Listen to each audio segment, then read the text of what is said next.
a great night. Dad lives in Clifton, and we were very happy with the England game, in a great mood.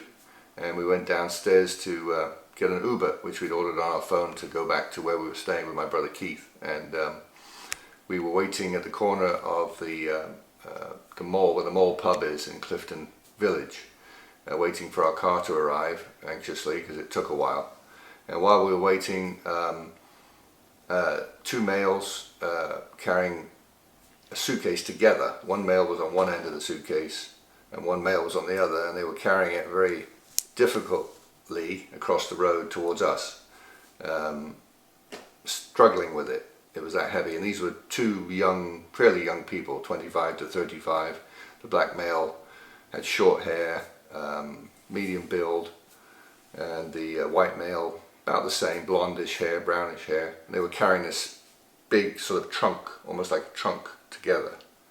And I remember the brown plugs in it. And they came across the road. They literally put it down right by our feet on the pavement. And as they came across with the suitcase, I said to said to both of them as they were putting it down, I said, "That looks very heavy.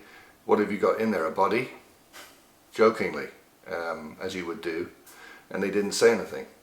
Didn't reply in any manner. And so I thought that was a little different, but again, I was waiting for my car and it was taking a long time. And then they walked back across the street where there was a car with a boot open. I don't know if that was with them or not, but I noticed the car with the boot open. And then they came back again with another suitcase with a woman this time, and the woman was about their same age, and she had blonde hair with a ponytail up on her head. And they put that suitcase on top of the other one right next to us, which I thought was a little odd. And then she said, "These are the heaviest suitcases I've ever lifted. I suppose there could be a body in there." And it seemed like she was joking as well, lightheartedly. So we don't know whether she was with them or not, but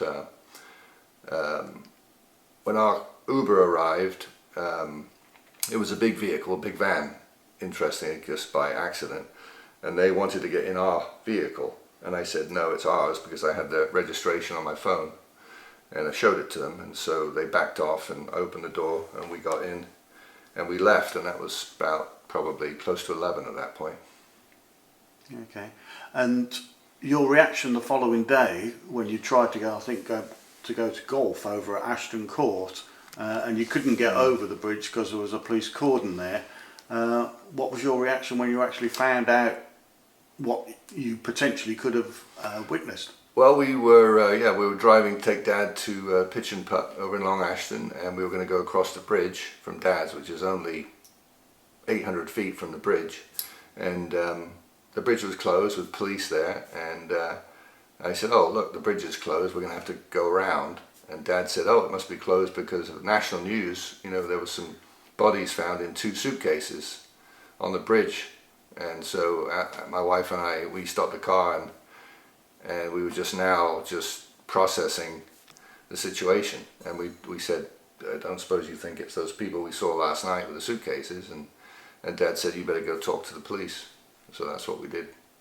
And you spent several hours with the police giving the descriptions that you've just given us today, at which point, when the police issued their image, did you think there was something amiss there? Yes, we spent 5 hours with the police that afternoon, giving all our information that we could possibly remember. And when we watched the news story that night, we saw the image that they were looking for a black male in a situation with this event, and we both agreed that we didn't think it was the person that we saw with the suitcases on that image on the news last night. So we didn't think it was the same person that we saw with the cases. So what are your thoughts now, into how close you've come to, potentially one of the most grisly finds there has been in Bristol for a long, long time? Yeah, Alice and I have been really kind of upset about it, in shock, to know that we were stood there for quite a long time with these people and these human remains, and it's sort of sickly. It makes you feel really sad for the families, whoever's involved, because it's just tragic. and very chilling, the whole thing, the way they acted, and they were so calm about everything. Like most people, you hear something like that, you're shocked and stunned and horrified that actually, someone's remains could be found in two suitcases. It's such a public place as well. And I think for the officers responding, when you get called to almost like a suspicious suitcase being left, I think the last thing you expect to find are human remains. Having been called to numerous suspect packages in my policing career, never found remains in any of them. So I think for the officers as well, for those responding, absolutely shocking, something that's totally unexpected. So a horrifying incident for all involved. As soon as they actually found the suitcases, opened them up and saw what was inside them, straight away that becomes a crime scene. Whole bridge becomes a crime scene because clearly whoever's left the suitcases there has got to walk into what is now effectively a scene of a crime. So you have to seal it all off.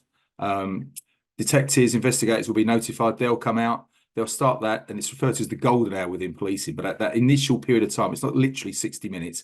But it's the initial period of time, the initial start of the investigation where evidence is crucial, where identifying the evidence can be quite crucial. So the initial period of the investigation, as I said, referred to as the golden hour, but it's that first period. So looking at CCTV of the bridge, putting maybe an appeal out to the public for dash cam footage, people driving across the area, trying to locate or identify the time the cases were left there. And clearly we've seen as it's evolved, they've identified a time that they were actually left, and then some images of a suspect or person leaving those suitcases on the bridge. We've seen the public appeal go out now with the image of the person who's left the suitcases, who may or may not be involved in what's happened to the individual in the case itself. So trying to locate the person who left the suitcases and then keeping an open mind on the investigation as to actually what's happened, how they came to be in the suitcases, and then almost like the route in and out from the bridge itself. And I think we've heard one of the senior investigating officers, they're now trying to, track the person who left the suitcases from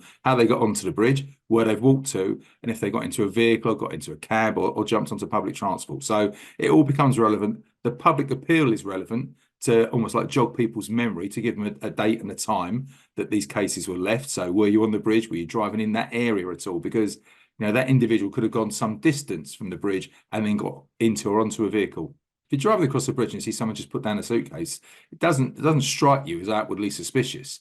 Clearly, we now know that there's something untoward gone on. There's human remains been found in the cases. So they'll also be checking the missing persons reports. So comparing the remains that are found with any reports of missing persons in the area. If that doesn't work out, then nationally, so they extend the search if they don't identify the person whose remains have been found. It seems it's a one-off incident. Cases being left, they're looking for the person who's left the cases. The public appeal's gone out for any, as we said, dash cam footage, CCTV footage, doorbells, etc., or anybody that was driving around in the area. They've clearly put the image of the person who's left the cases out for the public to see it, because as we've just discussed, it's not an outwardly suspicious thing just to put a case down by the side of a road. So nothing untoward, nothing extra or additional for the public to be concerned of. It's just this incident, and the police are clearly keen to identify that individual and also identify the person who's in the cases.